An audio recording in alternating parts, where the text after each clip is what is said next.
Guten Morgen, half a day, and techie in. It is now time for Tiny Bunny Prologue.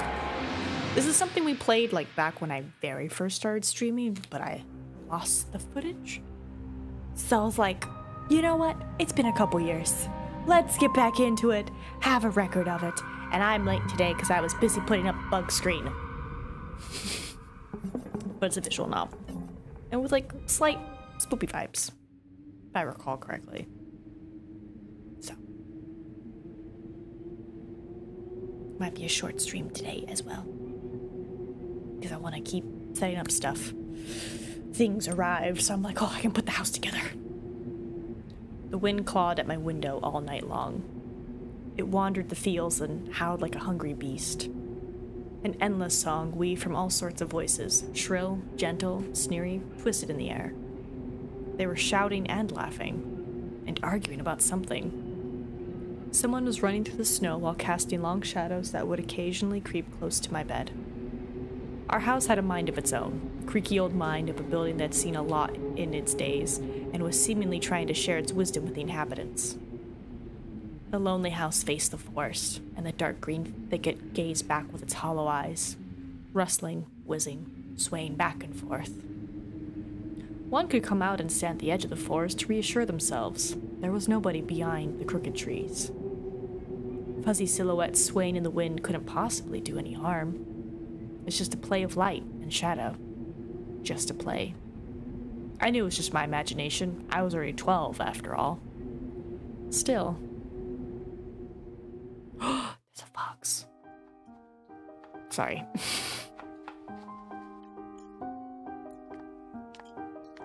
Mother, hey, put away your book.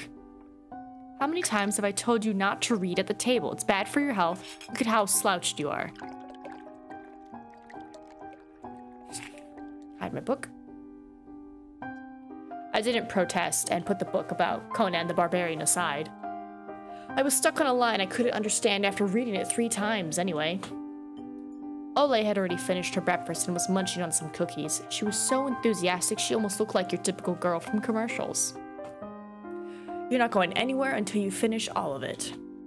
I, on the other hand, was still trying to drill a hole in the plate with my eyes as if it would make the porridge disappear. Porridge. Hazy anxiousness welled up inside, all because of the previous sleepless night, the black forest around our house, and the gloomy wind. The longer I waited, the colder the lumpier white substance became. It looked like a jellyfish from the Cotesian Odyssey. I love that show. I probably said that wrong. I wonder how horrifying the bottom of the ocean is, or how cold the black forest is at night. The spoon fell out of my hand. Mom showered me with a cold glare from her green eyes. What did I just say? I'll get it. I had 10 seconds to catch my breath before battling the nasty porridge once again. I felt around for the spoon. What is this? Carved on the other side of the table? Karina.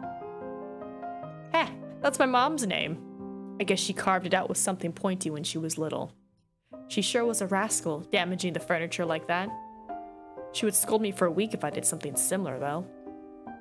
Should I remind her about it? No, she's been in a bit of a bad mood lately.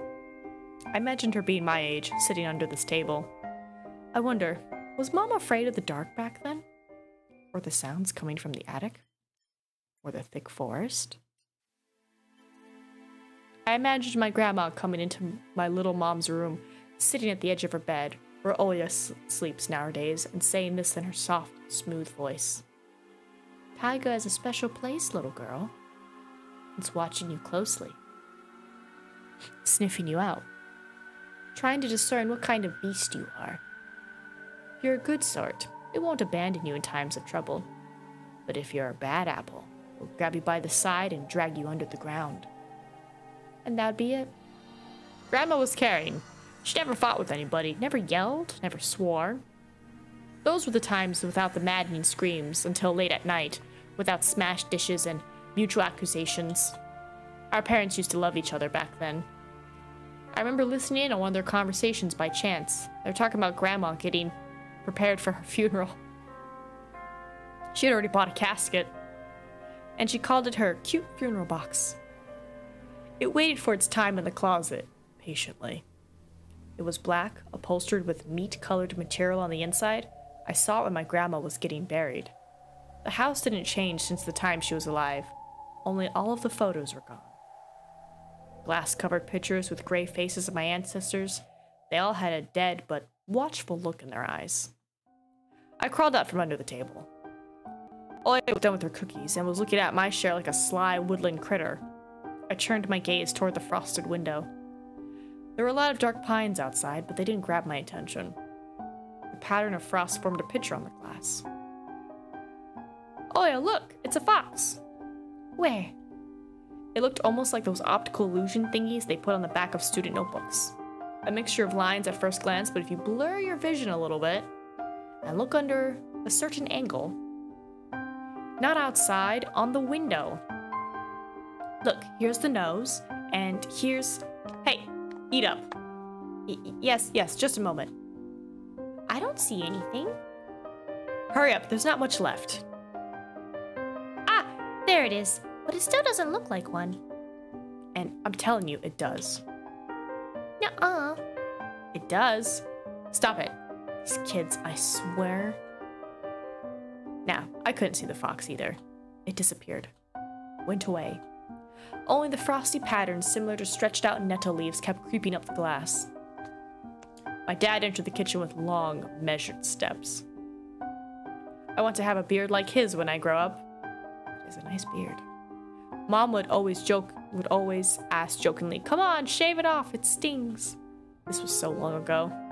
Nowadays, rumbling doors and witty comebacks were an everyday occurrence. Oya always covers her ears whenever she hears something like, "What's the point in all this?" through the wall. "It's all for your sake," Dad would reply, "for the sake of our family." I always caught every sound in fear of hearing the most dreaded, the deadliest word that started with a D. D-I-V-O. I don't even want to finish it. It was scary to imagine that me and my little sister could be torn apart and taken into two different families. Anyway, your fox is nothing. I have an owl on my window. You and your owl talk again. You said you believed me just yesterday. Has anybody seen my car keys? I remember leaving them on the windowsill. Right. Maybe you did, and maybe not. You're a grown man, a father of two, and still... Karina, please. Stop. Just let me get ready in peace. Your keys are in the basket near the phone. Well, thank you very much.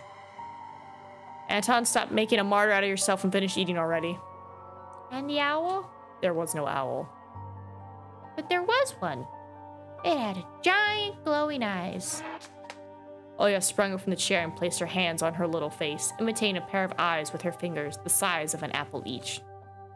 Last year you had Baba in your closet, and now this owl? But I saw it. Oya shifted her gaze back and forth from Dad to Mom to me, but couldn't find any support. Have you thought about befriending it? You know, like feeding it with imaginary mice? Don't bully our girl.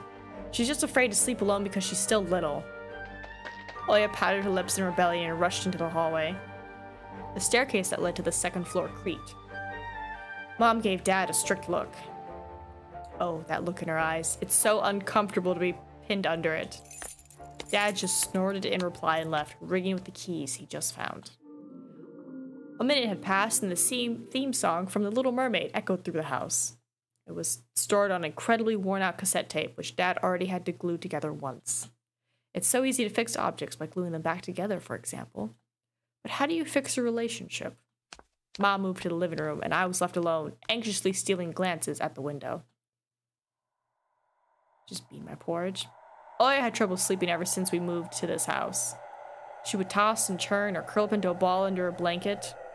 Sometimes she would jump up in the middle of the night and turn on the VCR. Cartoons helped her take her mind off all the troubles we had with the move and our parents. And then Oya said she saw that giant flying monster outside her window. She became obsessed with it. Our parents did everything in their power. They tried every little trick to get rid of those ridiculous fears. Oya refused to sleep alone and didn't believe that the owl was just one of her nightmares. After tonight, I was unsure what to make of my sister's words, what to think of it myself. Can nightmares be infectious? Just last night, I couldn't get a wink of sleep and ended up thinking of what to expect in my new school. There were a couple of days left before the beginning of a new term. My imagination drew long, twisting hallways that led to a classroom full of kids. But all the students behind their desks were simply dark figures, cut out using a template. Circular holes gaped in the middle of their faces and pairs of eyes blinked inside those holes. It was as if something completely different creatures were looking at me from behind the flat black silhouettes. Hello, Russell. Hi, baby. Hi. Yeah, if you want up, come on up. Their cruel glares filled with icy sneers made me shiver from head to toe. Will I survive here? Russell came up. Hello, baby. You get a treat. Because you jumped on the lap. Oh, no, baby. You gotta stay. No. Alright. Okay. Here you go. Got it? That's it. That's my finger. And you got some Russell ASMR munching sounds. Enjoy. Don't. Silly baby. Won't they gang up on me and beat me down? Stomp on me with their bloody shoes? The damn school can burn for all I care. What's he doing? Let me take a look. What's he doing? He's just looking out the window. Perfect. I just wished for anything to happen to it. Doesn't matter what. I didn't want to get there that badly. Just in time for Russell. Hi, Tony. Heck yeah. Also, happy Toots Day. Grab my drink from behind him. I didn't want to see people who are just itching to smack me on the head, trip me up, think of a new offensive name for me, worse than the previous one. Hi. I felt like the glasses I wore made me an outsider or some sort of monster. How are we doing today? My gaze slid across the drawings hanging on the walls. I couldn't consider myself a great artist, but Oya begged me to hang them. Drawing was the only thing that made me happy as of late. I'm doing good. I might have messed up my thumb a little by not breaking the nail, but you know when you go past where the nail is and then you kind of put a crack in the pink part?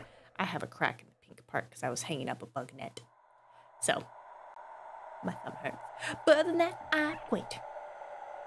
The small circle of friends I had also enjoyed my paintings, and they promised to call me from time to time. Sometimes I imagine Mom picking up the phone and saying in a cold voice, "You've got the wrong number." Or, "Anton is not around." Anton is not around. I imagined my future classmates lying in their beds, just like me, listening to the howls of invisible werewolves outside their windows. Maybe my new classmates will like me after all. But who would ever like a boy with thick glasses? I mean, my dad used to wear glasses when he was little, and now he's married to the most beautiful woman on the planet, my mom. The house creaked, pressed by the wind. The condo we used to live in, a 9-floor concrete building, buzzed with a neighbor's drill, mumbled with a TV set from behind the wall, cried like a baby from the big family next door. Our current house, though I can't really call it new, was completely different. It was silent and easygoing during the day. Its shadows lay dormant in the corners, on the closet cobwebs, and under the stairs. They all woke up during the night. Something was watching me from every corner. Almost as if the old photos of my deceased family with their ashen eyes were hanging on the walls in place of my drawings. The floor was squeaking, rusty drains were moaning, the attic was occupied by noisy drafts. One could think the house was performing some sort of demonic melody. And then I realized I was, in fact, hearing music. It was already playing for a good while. Somewhere at the edge of my perception, I could hear a flute. It was mixed in with the sound of the wind, of the creaking old house, and my thoughts too. I stood up and rushed to the window. I wanted to reassure myself that this music was nothing more than a product of my imagination. It's not like someone is playing it there amidst the cold, snowy night. Right, Russell? What? In the lap you get a treat. In the lap you get a treat.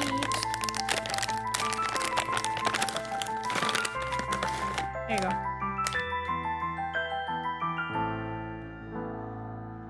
Silly boy. There's now a cat in my lap. Perfect.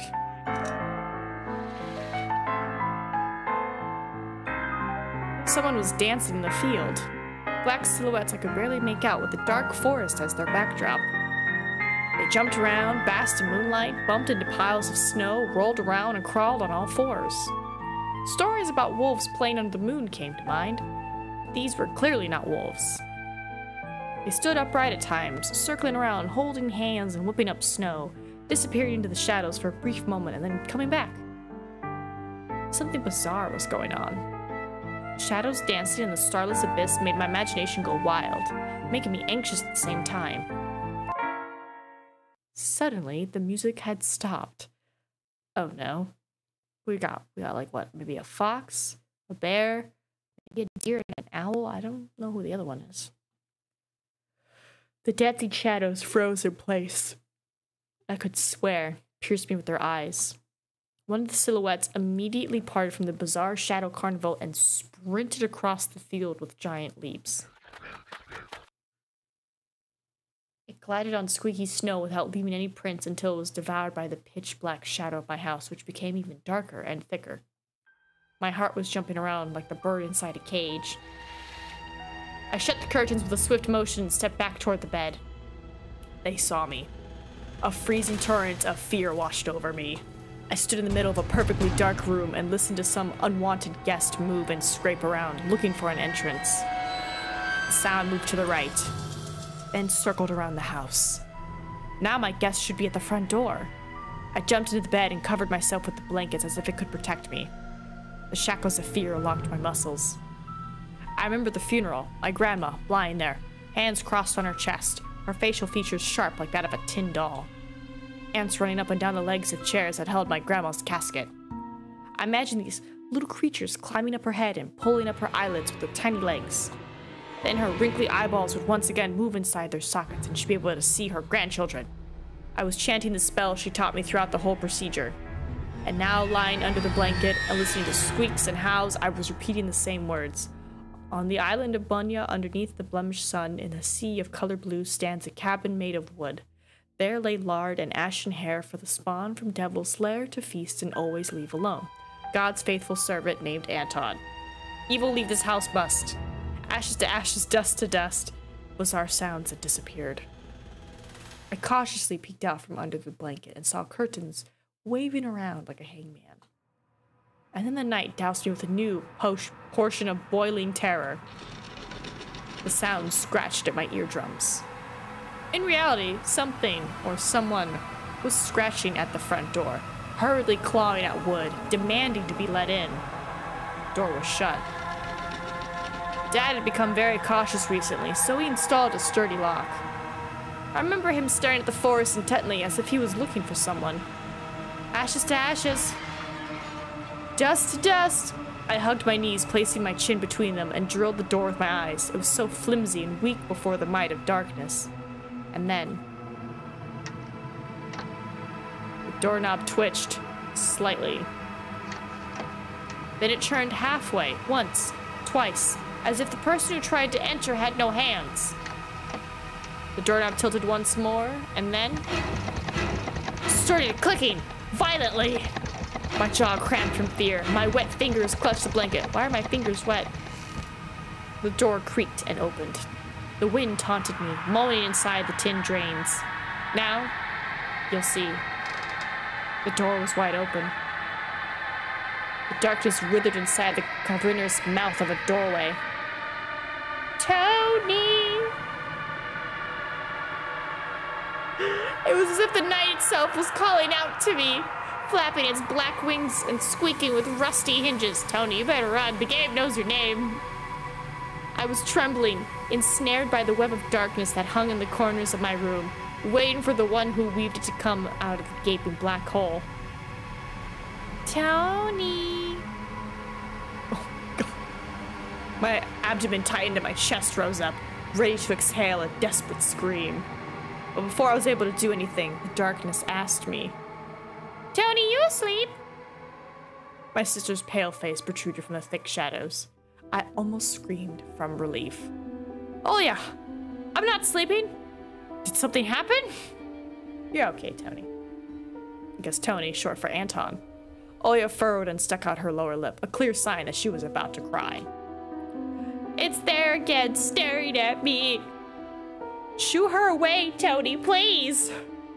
I'm so scared. The fear that was tormenting me just a moment ago crawled away and hid somewhere in my stomach. I needed to calm Oya down. It was just a dream, silly.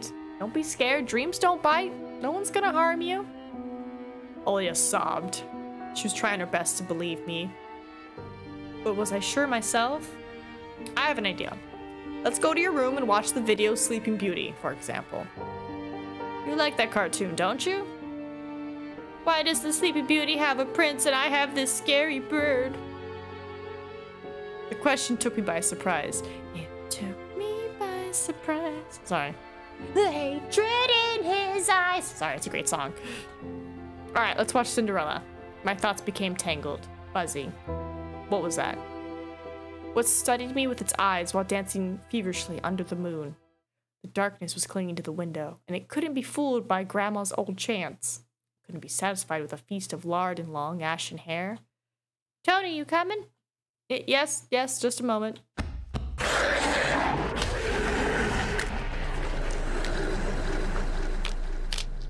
Jesus Christ.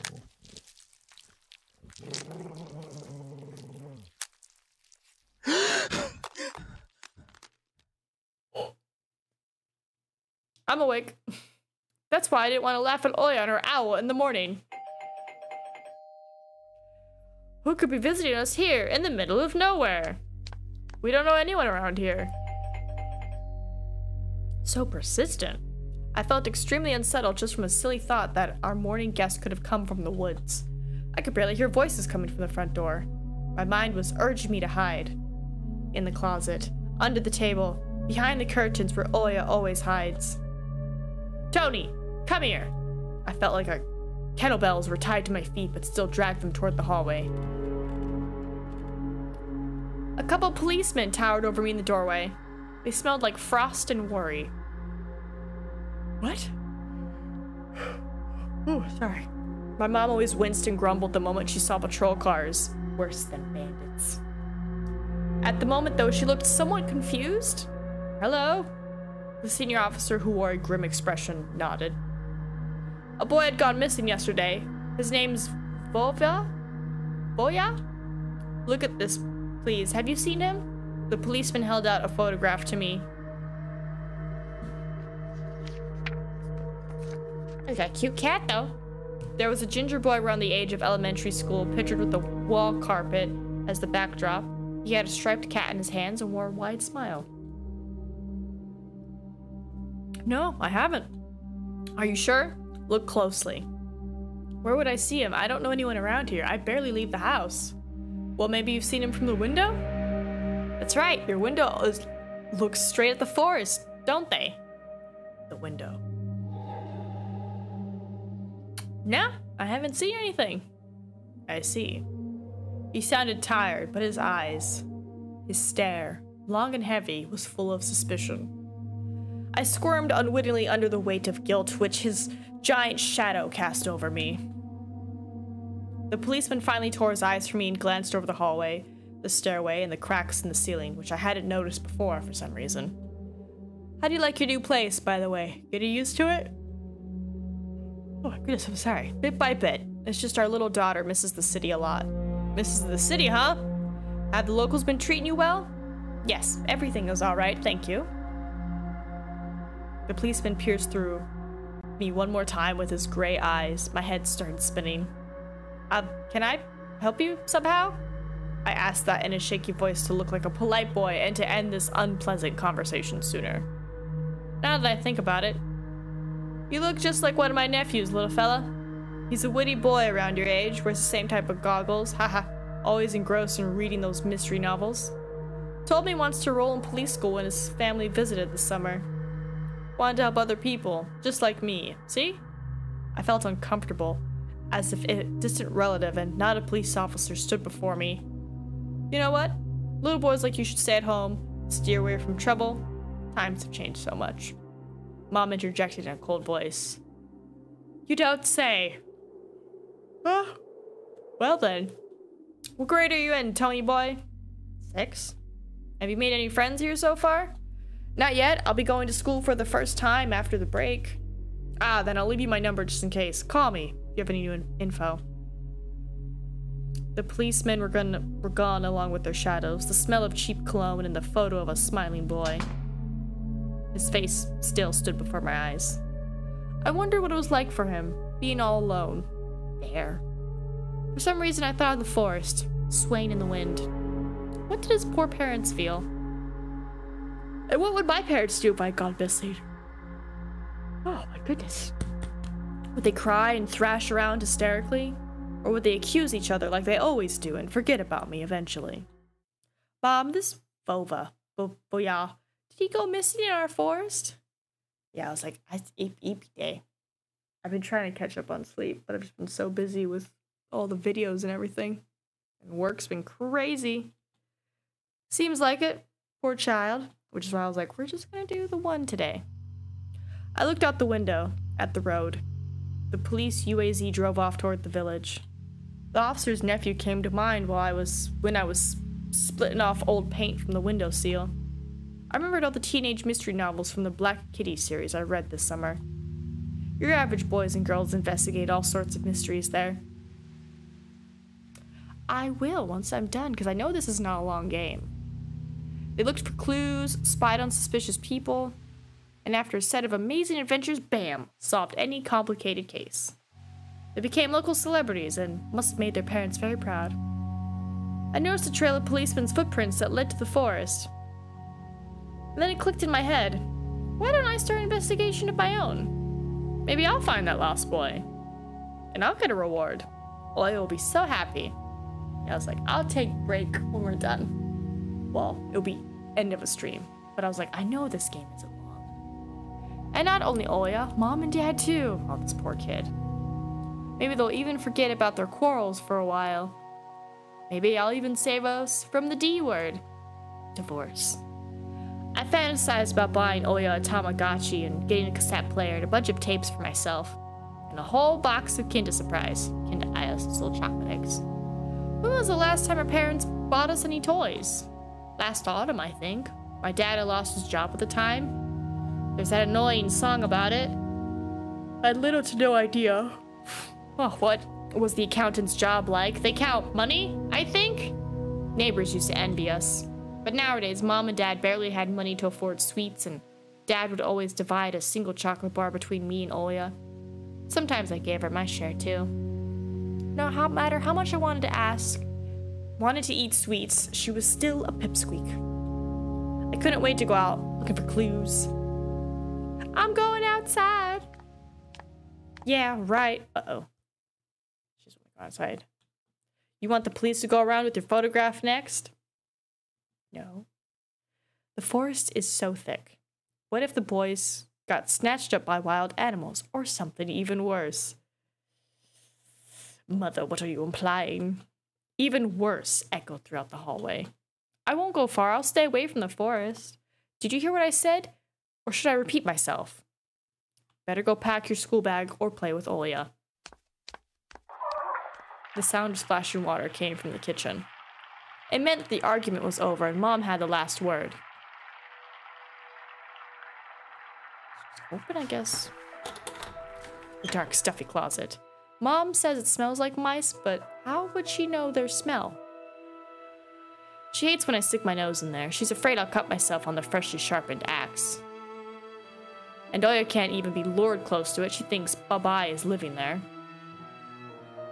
I tried to help her fight her fears once. I opened the door and turned on a dim lamp so she would see there was nothing but cobwebs, Dad's tools, and scratched walls. She still didn't believe me. And I like to hide in the closet and listen to Oya count outside. 1, 2, 3, better hide from me. And then drag her feet on the creaking floorboards, hoping that she wouldn't need to look for me in the cramped monster's den. Okay, let's go to the kitchen. Open.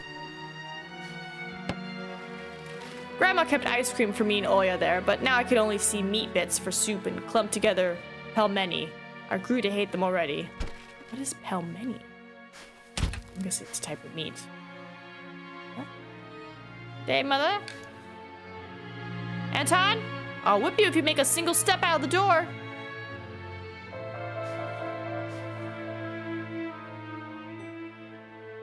Ah, I can interact with objects. Mom's peg top, a family relic. My mom played with it when she was little, then she gifted it to me. Olia was next in succession line. The toy belonged to her now. She started at the dancing spindle as if she could show something? Oh, she stared at the dancing spindle as if it could show her something. I was like, starved? Sorry, stared. A fairy tale, or maybe even our future. Now even my little sister was a bit too old for the old squeaky peg top. This cross had seen so many people come and go in this house. It was black as if it absorbed all human sin from the long years it was hanging under the ceiling. Oh, hi, Russell. After Grandma died, Mom was going to take it off and hang a horseshoe in its place as a lucky charm, but she cut herself with the cross sharp corner and almost fell from the stepladder. Dad called it a sign from above and ordered the cross to be left alone in its rightful place. Sorry, I'm trying to pet kitty cat. My parents prohibit me from making long distance calls, but from time to time I really want to hear my old friends. Hi, Russell. Sometimes I just would pick up the phone, listen to the low hum of the zoomer and the distant crackling, imagining the wind howling in the ice-laden chords. Boy hopped up on the lap so he gets a treat. Russell.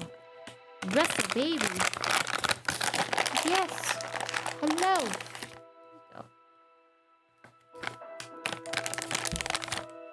He's learning. He's learning. All right. Anton, get your butt out of the closet immediately. Well, then call me back to the kitchen, Mother. Let's see what we got. We got pictures, crosswords. You hopped in my lap again. I'm trying to encourage this.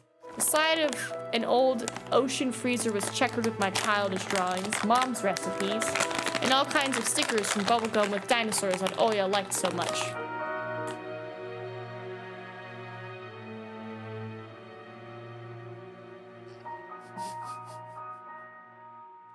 That paw whack. That's it.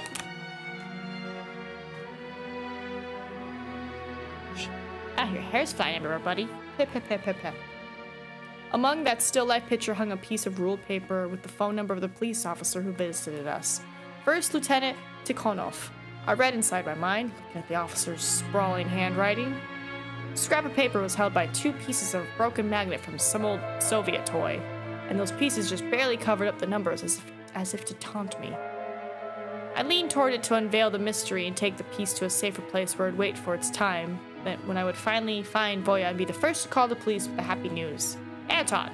Mom's reproachful eyes stared at me. What do you need it for? Hands off, you'll lose it. Angering my mom was the last thing I wanted, so I lowered my hand. Okay. I took a peek at Mom's crossword. She would get angry, very angry, when someone gave her advice, so me and Dad faked knowing the answer and being about to reveal it all the time. I smiled at that fleeting thought. Vertical, 9 letters, the name of the Philistine deity that protected them from viper bites and had a nickname, the Lord of Flies. Second letter is E. Lord of Flies? Oh, Beelzebub. Beelzebub. Sorry, there's a kitty who's pawing at me. Emirkram of Russia has declared the state of emergency due to adverse weather conditions. According to the weather forecast, a cyclone is moving towards the region. Expect heavy rainfall, blizzards, and snowdrifts on the road. Hi, Russell. Keep your eyes open and take care of yourself. Are you purring?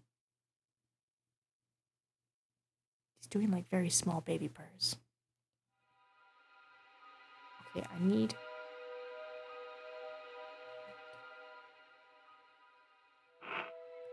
I can't... Can I go under? I'm gonna go under you. The decrepit and stain-covered calendar was once my favorite form of entertainment in Grandma's house. I remember waking up and running to the kitchen so I could tear off yesterday's leaf first thing in the morning, as if the coming day would get lost in the taiga forest without my help. One day closer to New Year's, one day closer to Grandma's funeral. I haven't touched this calendar for years now. Since the time they started writing dark and spooky death chants, that only made me gloomy instead of funny proverbs and superstitions, to be exact. I grabbed a dusty calendar leaf with caution and tore it off effortlessly. Sadly, the spooky descriptions from my childhood were still there. 7 horses carry the log. If 7 can't carry, bring the 8th from a fairy. They will take it away and never come back. This is the fate the log cannot escape. I crumpled the gray leaf and threw it into the waste bin, hoping to get rid of the anxiousness that washed over me. It was sprayed inside me like an ink stain on blotting paper. Well, that's everything, right? Let's see. Yeah. Unless there's something in here. No, I don't have an eyeball symbol. Nope, that's the Palami.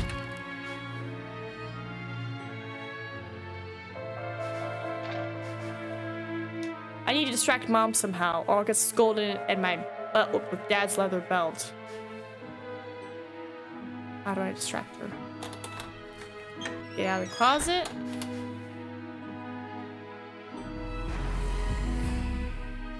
Oh, a glossary! Bye-bye, Slavic folklore, a nocturnal spirit used by parents to threaten their ill-behaving children. Black Kitty, a series of contemporary Russian original or translated teen mystery books. Accountant, a song by an all-female Soviet pop band by the name of, combination that was widely popular in the early 90s. And pelmeni, a Russian variety of dumplings, ooh, made by boiling thin, unleavened dough filled with mincemeat. One may even call it Russian fast food. It just sounds good. That sounds like a delicious dumpling. Now I want dumplings. How do I distract my mother? I've already interacted with everything. Oh, I can click her. It was difficult to lie to Mom, but there was no other way for me to run away from home. Mom, something's wrong with the TV. The picture is dim and there are stripes all over the screen. Mom's face became visibly distorted. Ah, you're killing me here. So have you had enough of shooting those stupid ducks now? Told you the kind scope will go dim because of your console. Oh my god, yes. Shooting ducks. So old school. Where will we find a TV technician in this hole, huh? Maybe it's just the settings? Well, just go see for yourself. Strange, it worked fine in the morning. Maybe the snowfall caused it? Mom rubbed her hands clean on her apron and went to Olya's room. Now's my chance. Go. Sorry, Mother. I opened the front gate and went into the field. Carefully, so Mom wouldn't see me from the window. When I crossed half of the distance toward the forest, the snow piles became as high as my knees. I can't get comfy. I remembered my nightly fears. I saw those silhouettes around here. They were jumping around, holding hands. That hypnotizing music started playing in my head all on its own. In the light of the day, those distant figures felt like a simple dream. The sun churned my nightmares to ash, but the aftertaste was still there. Distant ringing in my ears, distorted shadows crawling on the snow alongside me. Look at the birds. And a barely audible whisper in my head, blurry and almost kind. Everything was silent. So silent, I felt like the world was totally empty. No ground, no sky, no parents, no Olya. The time reached its limit, a one-way trip that ended at the forest's piney stockade. Sometimes silence was much scarier than any scream. Our parents would scream at each other while arguing, and both me and Olya turned to stone, listening to them. But then always came the ringing silence. Our out apartment became numb a couple of days before we departed. I think it's supposed to be hour. It was hard to remember the last time Mom and Dad joked around, laughing, or spent time together, almost like all of it was in a previous life. When they kissed with Olya present, she always frowned and snorted in a funny way. But one day it all changed. Something important had left our home, and something scary filled the remaining void. It was as if a fire broke up, and our parents were hurriedly packing our belongings, trying to save themselves and us. From who, though? From the people with dead cold eyes who sometimes visited us in our previous home? The eyes that only saw balls of worms on the black ground and everything? And somewhere far away, a siren was going off, trying to warn us of the coming menace. Oh, look at his little glasses. I shuddered, chasing away my delusions, and looked around. There were only me. There was only me? There were only me. This white field and the wind that was whipping up icy dust and belts of powdered snow. I squinted from the sun and turned my eyes to the sunless forest. It looked especially dark in contrast with the blinding whiteness. Knobby tree roots slithered under the snow like fat snakes. Rotten leaves and Confucius needles froze into the ice. A glove? Dry, prickly branches intertwined, bringing up uncomfortable thoughts about fences. Were they protecting the forest? Or were they keeping something from breaking out? Some object was hanging from one of the pointy branches. I tried to get closer, drowning in snow, and when I almost got to the edge of the forest, I saw a knitted mitten.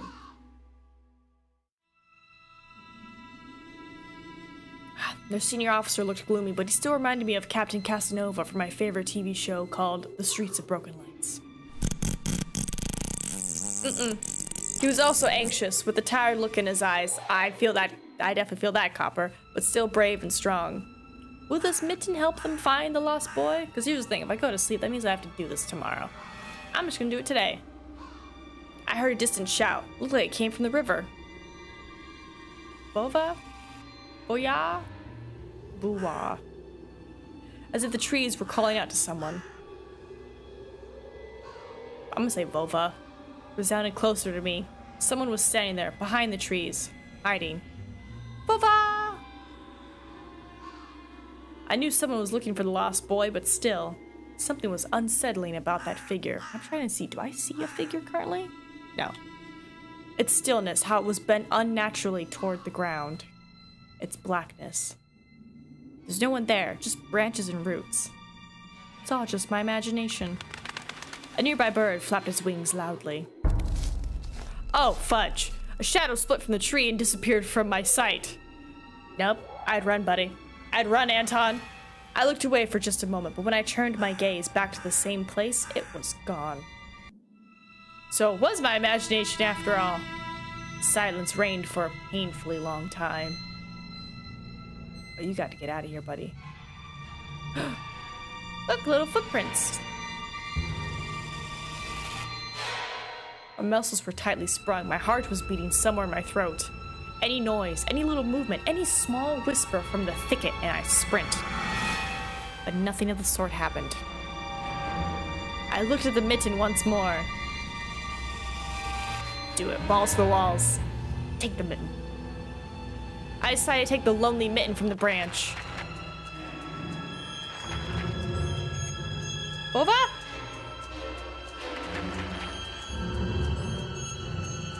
A shout rumbled across the field and dissolved into the distance. No echo. No hope for a reply.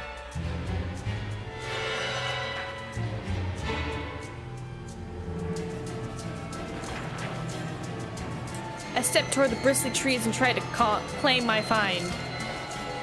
It didn't budge. I pulled harder. The branch cracked and the mitten tore off, landing in my hand with a squishy sound. All too heavy. Wet. I squeezed it without thinking and something dark spilled from it, forming a tiny string between the mitten and the snow. Steam rose from the snow pile. Oh my God. I froze in place, studying my palms in disgust. Red. The sound of cracking branches invaded the silence. I didn't have to think twice before running away. Someone was chasing me from the darkness, breaking pine branches, closing the distance with giant leaps. Snow was slowing me down. Crazy thoughts flew through my mind. I'll get caught. They'll get me. I'll get dragged into the thicket. I'll be gone forever. But there was one more voice, probably one of reason. It gave me strength, spurred me on. You can do it. Don't stop. I heard an animal roar behind me. It was so loud my ears went numb. It felt like the sound had come from a pack of hungry beasts rather than a single one. Their nostrils sucked in freezing air. They sensed my fear. Two giant wings flapped above my head. There's a lot going on. An enormous shadow flew over the clearing. A hoot. A wheeze. The roars were coming from all directions now. From the dried-up raspberry bush, from twisted pines, from under the windfall. Hurry, run, don't look back. It felt like I was inside a nightmare. The snowy clearing became vicious like quicksand. I was stuck in place. I pulled my leg from the mushy trap just to be caught in a new one, even deeper than before. I continued to drown, sinking deeper and deeper with every desperate push. Was snow ever this sticky? I screamed in horror after realizing this wasn't snow. Someone or something in the snow pile was clutching my pants. I gathered all my strength and rushed forward. The pressure my leg was gone. My boots slipped out of the hole and my soles were on a hard surface again. I reached a clear path with one jump and from there, ran to my house. Its gloomy facade didn't look threatening now. The house was my line of defense from the shadows that flapped their wings and the creatures that were hidden under the snow. I tripped over the doorstep and smashed into the door. In all my hurry, I still managed to notice the claw marks, as if a dog was striking the wood with its paws, demanding to be let in so it could escape the cold. I hadn't noticed these marks when I was leaving. The heartbeat in my ears was much louder than my surroundings. I couldn't hear whether someone was following me or not. What if they were already in our front yard and Mom had locked the door? Drowning in fear, I pulled on the doorknob and it obediently gave way. I rolled into the hallway and shut the door behind me. Porch planks creaked as my pursuers ascended the stairs. My fingers slipped off the lock and I couldn't click it into place. I gritted my teeth and pulled hard on the iron knob, whipping it between the boards. I stared blankly at the door. Someone was standing on the other side of the pitiful, flimsy barrier that was probably less useful than blankets. Wheezing breath reached into the house and it crashed at me in waves. Can I hear the wheezing? A little. It's very quiet. It smelled of pine and sweat. Mom peeked out of the kitchen and chastised me with the same frigid voice she always used when talking to Dad. What exactly? Didn't you understand when I told you to never slam the door? I didn't mean to. I snuck a glance at the door. The smell was gone and the breath was too. If there was someone in the first place, of course. Here, mere 5 meters away from Mom, my fear was slowly weakening, melting like snow in spring, and with it the last bit of strength I had left. My body too? What? With it the last bit of strength I had left my body too. There we go. Better cadence. Oh, she lost the apron. Nice. My legs gave way. I propped myself up against the wall so I wouldn't fall over. Mom's expression had changed immediately. The cold mask of strictness and detachment was gone. Mom looked the same as before all those quarrels. She finally saw my condition, my wet pants plastered with snow. Where have you been? What did I tell you, huh? I told you to stay home. Am I nothing to you too? Too? I got afraid she would cry. I reached out to her like when I was very little and wanted her to cuddle me. But Mom regained her composure fast and put on her usual face. Her eyes shined like steel. Her voice rang out. Your dad can't find his cigarettes. Be honest, did you snatch them? Were you smoking in secret? There was someone chasing me. I thought... I stuttered as soon as I started explaining myself. Tears welled up in my eyes. Mom leaned toward me and sniffed my clothes like a beast, searching for the smell of tobacco. Then she squinted her eyes in suspicion and looked into the front gate. Her expression changed in an instant, and she covered her mouth with her hand.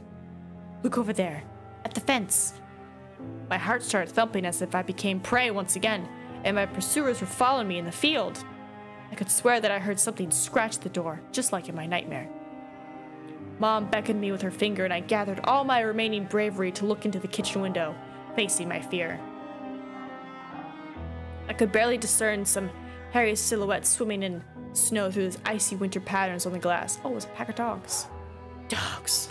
Just a small pack of strays with no name and owner, barely reminding of the hungry monsters that live on the edge of forest.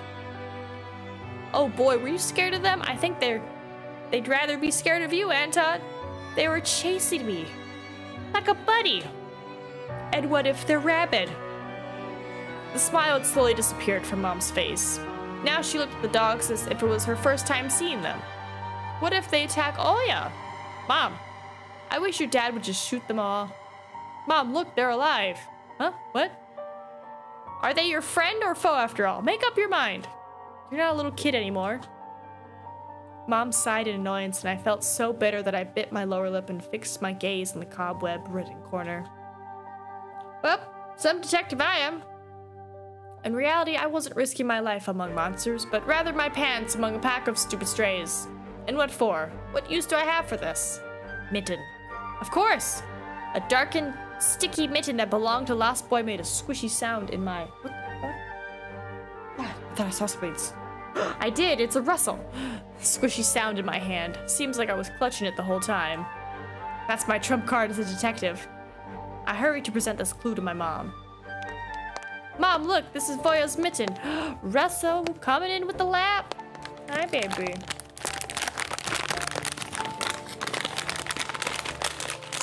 I have to get it out first. Russell, I have to get it out of the bag first, baby. Here.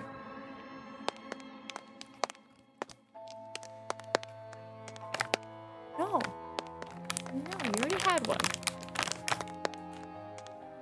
Silly. That boy the police were asking about in the morning. It's drenched in blood. I found it hanging on a tree. I can show where. Let's call the police right away, like the officer told us to. Mom, look. Ew. A shadow of doubt slowly crept onto Mom's contorted face, as if she were trying to remember something distant. Like someone tries to remember their dream, but the images slip away. Stop at this moment. Alright, you're in the lab. I gotta give you that. 1 second. One second. Here you go. You're so silly. Russell. You're so silly. Here you go. There you go, baby. Oya will go insane if she hears you. She already has trouble sleeping and whines all the time. And you joke around like this? At the moment I realized the mitten was actually wet from snow. There was no blood whatsoever. I wanted to sink through the floor from embarrassment. Come here, my boy, who cried wolf. Oh, don't just stand there. Come take your pills. A golden-colored pill reminiscent of a dead wasp fell onto my palm. I already took one during breakfast. Hi. Okay. Don't talk over me. I told you to stay home, and you... Dad would have given you a good whipping for that. Guess he wants pets. Come on, take it, or you won't be able to sleep at night, and you have school tomorrow. So I had to swallow the bitter medication, drinking it down with a similarly awful water that gave off a taste of chlorine.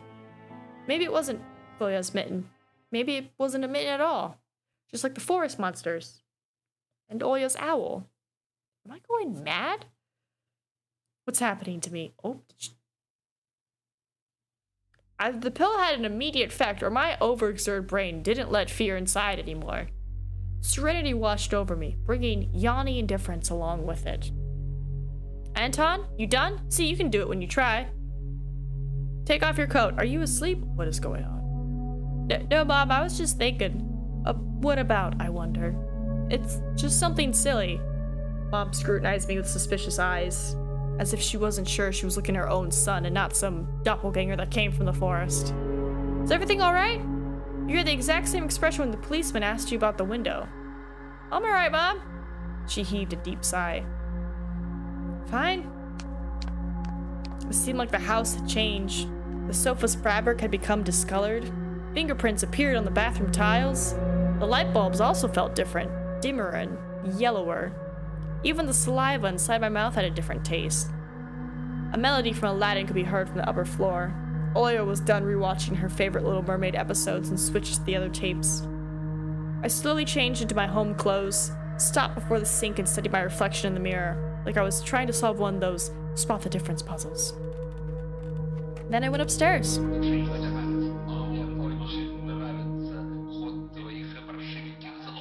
It's Russian Aladdin, that's great. Jafar and Ego's voices died down. I walked past Oya's bedroom and slipped into my own. What do we got? One of the drawers was empty. I hid the mitten there. There you go. A simple action drained the last bit of strength from me. I sat on the bed. And only then I noticed there was someone behind the curtains. Oh yeah. My tired hand dropped to the sheets. Whether it was due to medication I took or the stress I underwent, the room began to contort, as if the wind was blowing the walls out like a pair of sails. The room's corners bent and undulated. The only stable thing in the whole room was the figure between the window sill and the curtains. A flimsy piece of cloth was stuck to my hidden visitor, just like a savant of sorts. Oya? Who else would be standing there? I stood up and licked my dried up lips. Yeah, Oya, it's so funny.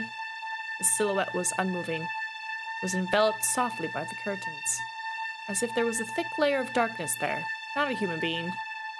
I reached toward the curtains. Ba-dum beat my heart, controlled by medication. The wind sang in the field with a chorus of voices. For a second, I wanted to return to the bed, just lie down and watch the person behind the curtain, knowing full well they were looking back at me. They're looking without blinking, waiting for me to fall asleep. Plastic rings rustled against the holder when I pulled open the curtains. Gotcha! Yeah, no, it's Oya. Also, I'm looking at this room and I'm like, is that MJ? I knew it was you from the beginning. A blindingly bright halo lit up above Oya's head with the setting sun as the background. My sister was shining. When she was just a baby, Dad always used to say she was shining with happiness. I always retorted, but Dad, she's not some flashlight. But I brought her to the window one day and sunlight poured on her smiling face. And I felt like I was holding a child woven from light. I saw everything. Oh, really? What did you hide? She was just like my mom when she was little, before she put on her sad mask of tiredness and switched to her commanding tone of voice. Hi, Diggins! I'm sleepy today. How are you doing? I hope work is treating you well. We're only gonna be doing this one game, because then I'm gonna go take a nap. Oya ran up to the table, her eyes round, and asked, You stole something and hid it there? Yep, I'm a thief now. Are you a thief? What? Don't be stupid. I didn't steal anything. A clear image came to mind, that mitten hanging from a tree branch. What if I did steal it after all? From the forest? From the tilted figures standing behind black trees? Oof. Ooh, that does not sound fun. You got like a heating pad or something for your back to like help with the soreness, Diggins? Oya could be selfish and stubborn when she wanted. Then show me. Swear that you won't tell anyone, then I'll show you. Oya wore a plotting smile. Don't trust it. I swear on Mom's heart. An oath she heard in one of the movies about the pioneers we've watched. Don't say things like that. Oya nodded and made a gesture with her hand, locking her mouth with an imaginary key. Ooh, 2 monsters? I'm thinking about maybe pounding one, but I'm like, no. A nap would do me good. Ain't that right, Russell? Been hopping up and down here all day. It's great. Yes. Yes.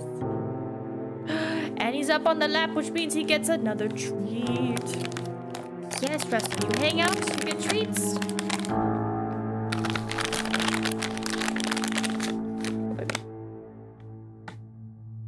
Got it? Good boy. He's not much of a cuddler. Yeah, he's not much of a cuddler. He doesn't like to be picked up. Doesn't like to be held or carried around. It's more of like if it's just a pickup for a necessity where it's like, oh, you jumped up on a high counter and now you can't figure out how to get down. Here you go. He'll tolerate like I'm home, mwah, like smooch, but like that's about it. He's not a big cuddle man. Ain't that right, Russell? Yeah. It is funny though, cause like, you know, waking up, he'll like come over and like paw your face, like, yes, like what you're trying to do now. That's my hand. What's up? And then you wake up and pet him, and then he's like, all right, I'm gonna walk away now. And you're like, what? Silly. What's he doing? Yeah, he's just chilling here.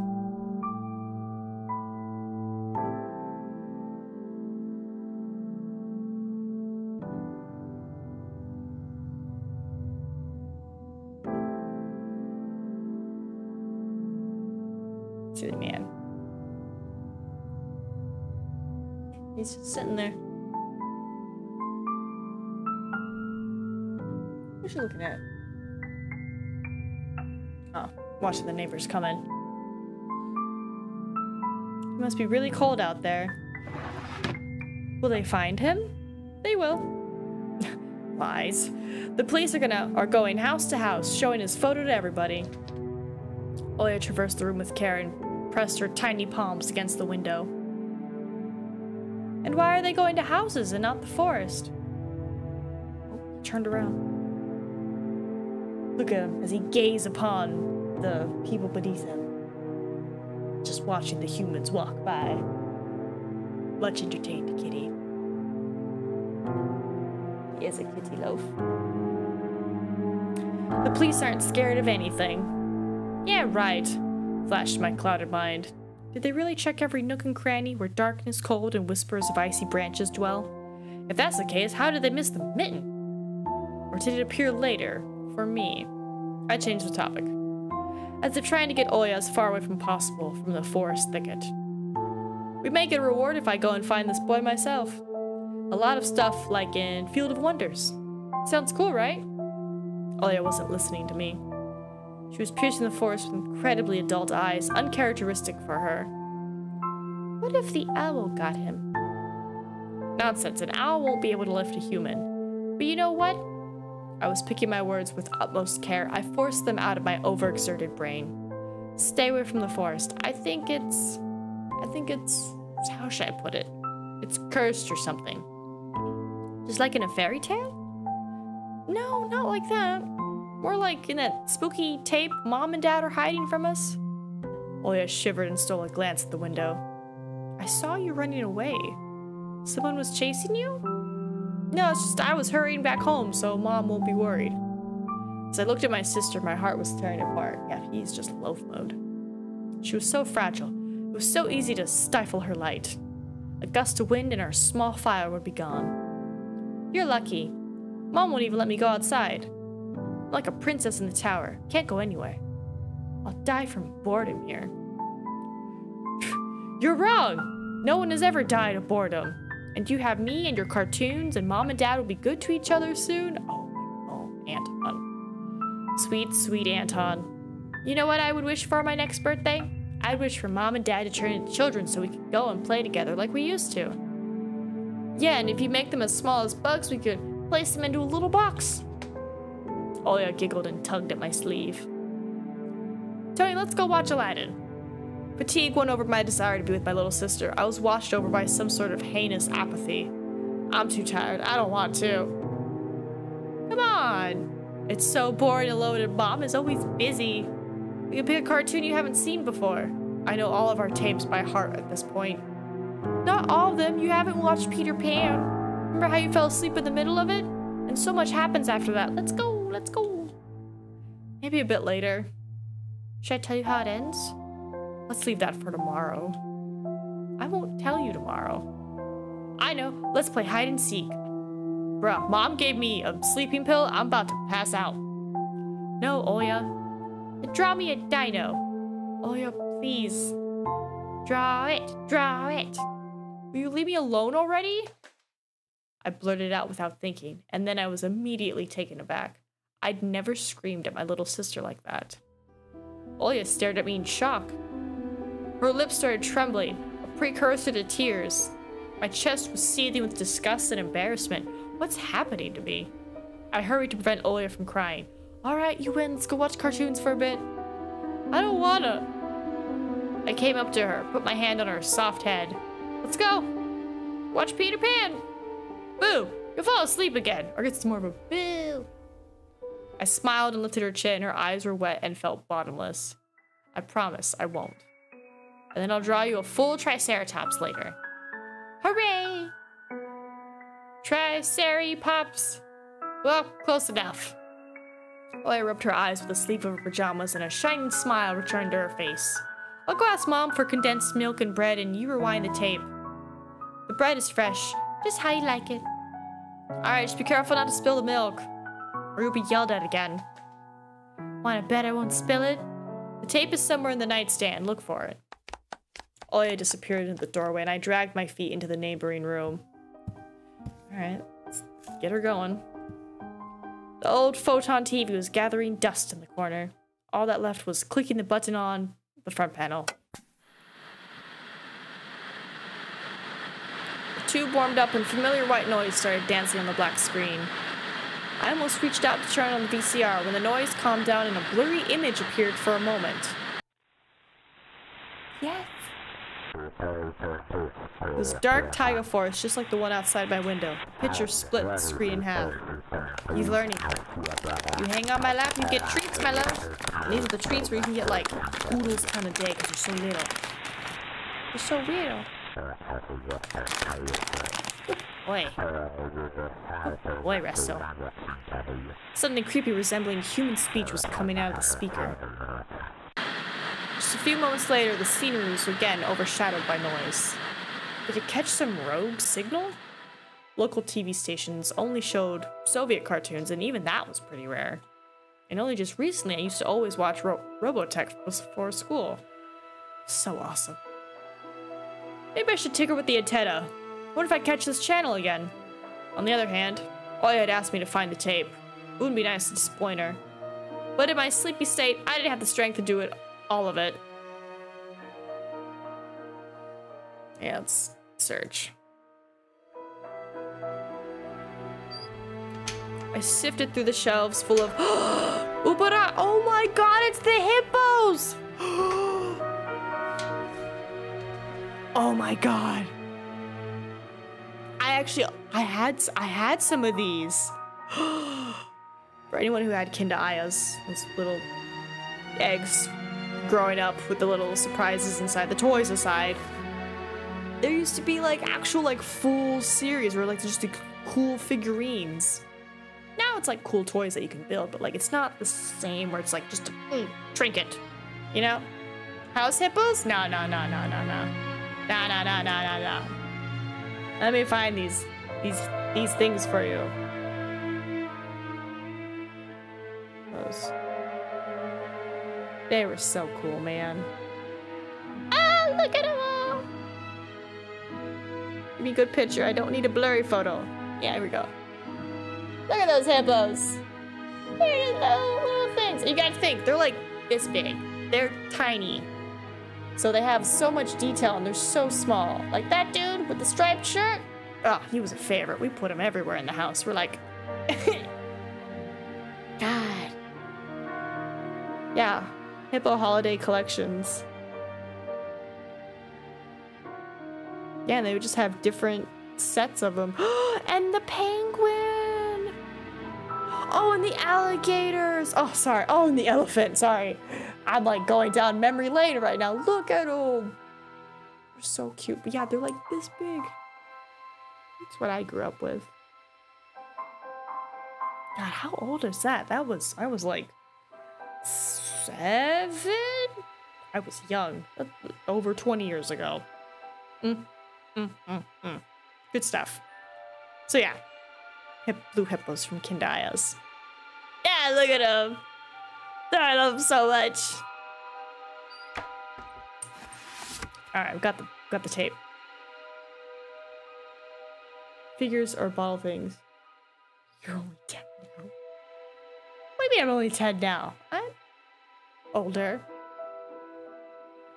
No. Older. That's crazy. The tape inside it rustled while rewinding. The beginning of the rustle was lulling me to sleep. Yeah, so I was like... Yeah, the figurines... Well, it could also be a regional thing as well, because, like... Did they have hippos available in Canada? Or was it just a Germany thing, you know? Somebody's selling an entire set on Etsy? Oh my god. Oh, but they got the film one and the Marilyn Monroe one. Damn, they got the good stuff. They got the good stuff. I gotta wonder, Happy Hippo. Happy Hippo. Kinder. No, not the actual Happy Hindo, you know, Bueno thing. Kinder thing. I'm talking about the toy series. Toys, not the food. Like, I want like a history on it, you know? Let's see, Happy Hippos Cruise 1992. Yeah, so it's like a 90s thing. Let's see. God, yeah, people are just selling sets of them on Etsy. Interesting. Okay, good to know.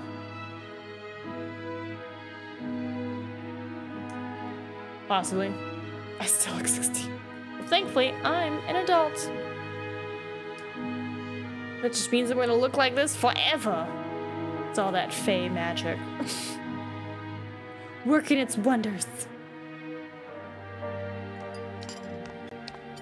No, I haven't started without you. You're good. Come on. My sister brought the tray with unevenly cut bread and a whole can of condensed milk. I rubbed my eyes. No, come sit. Mom and Dad are arguing again. They're going through rough times. Rough times are lame. Pee on the screen? Pin on the screen.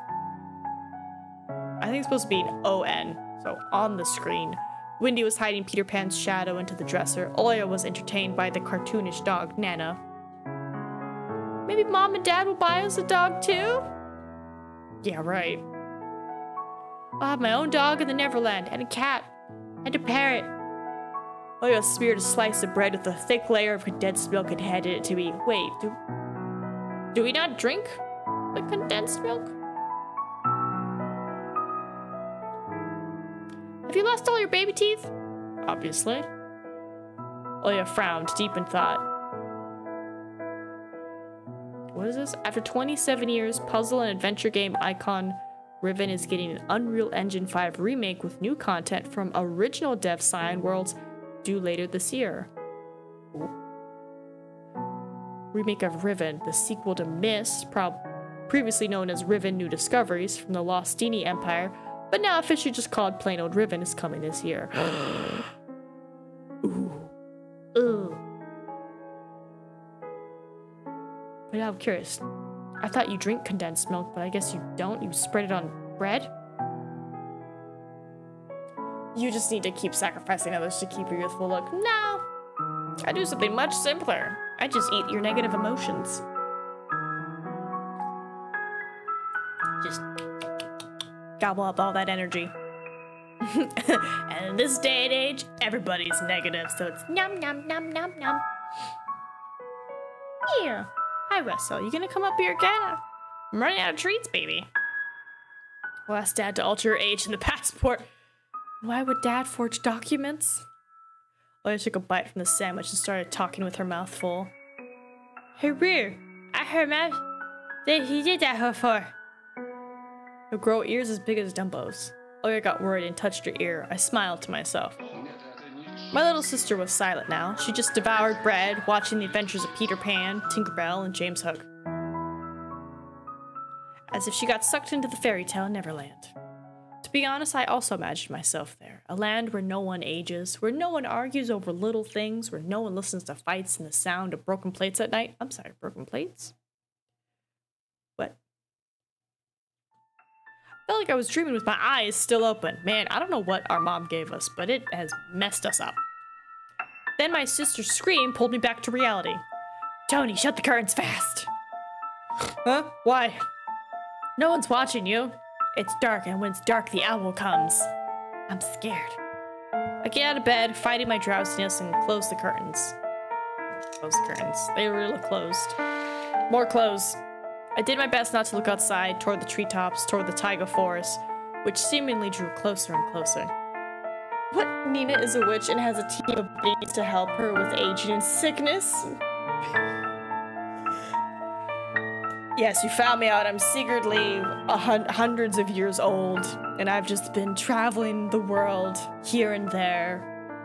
And that is why I have such random knowledge of random things, and no one knows my backstory. You found me out. Good job, chat. Bye, Diggins. Have a good one. Thanks for stopping by. Tony, Mom thinks I made the owl up. And Dad, too. Thinks I'm a liar since I'm small. Praise be to Witch Mother Nina. Praise be to yourself. Yourself. You put in your work. Praise be to you. I'm just existing in my corner. But the owl exists. Honestly, it does. You do believe me, right? That it comes every night and... I swiftly grabbed Oya's hand and looked her in the eyes. I was trying to transfer at least some of my courage and determination. But did I really have those qualities? Yes, I believe you, all right?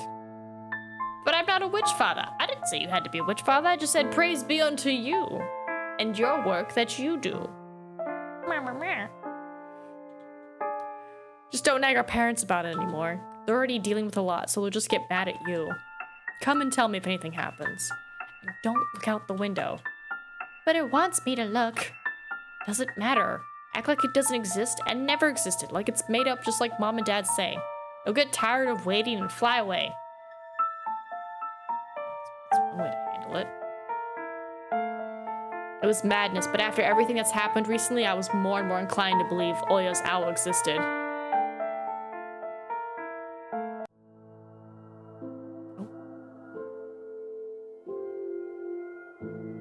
We followed Peter Pan's adventures as if nothing had happened, as if the forest didn't kidnap kids, as if our parents weren't tearing each other apart, bit by bit. Captain Hook was running away from a crocodile, and Captain Pan was headed to London on a gilded sailboat. By some miracle, I lasted longer than my little sister. Olia's eyelids had dropped. She started snorting. Snorting? I think snoring. Let's pick up the T. Lightly, resting her chin on the side of the bed. I stood up and left Oya's room. I was looking out the window, studying the field when Mom peeked into my room. Enough playing around. It's your first day at school tomorrow. Go to bed. You should sleep properly. Okay. You don't want to be teased for being sleepy, right? I'm already getting teased, Mom. I'm already getting teased. Adults think everything is so simple. As if sound sleep would ensure my classmates would like me. I covered myself with the blanket up to my neck and listened to the house humming, to something invisible rustling in the corners. My inner voice had a question for me. Do I want to hear that mysterious flute again? Yes or no?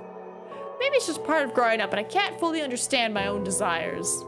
The forest wailed behind the barrier that was my walls. Some ethereal entity wandered the fields. It's me. It's Nina. I'm just there in the snow going la la la la la la la la la. Branches shook as if calling for me. The wind howled on in the night. My thoughts were like annoying flies that entered my head before becoming weak and tangled. I didn't notice how I fell into a slumber. Something spooky gonna happen again? Oh, yay! Thank you for completing episode 1 of Tiny Bunny. Did you enjoy it? Do you want to know what happens next? We've already working hard on the continuation of the story. Mind you, this game came out years ago, so it is already out. But there you go.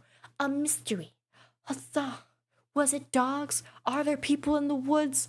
Who knows? It's spooky. It's scary. And now it is time for Nina to go to bed. What is this? Scary arrow. Now just bring it back to the corner. Also, this is a rabbit, right? But he's got a jacket on. And then there's like a wolf in the corner. So like, I am wondering what happens. But with that, I'm gonna go snuggle me a cat man. Not really. I'm gonna essentially just hold him. Or just pet him from a distance. And then just be like, ah, good kitty cat man. But yeah, short stream today. Very sleepy. But I will see you tomorrow for another game. Suzu is Marcy. Bye-bye.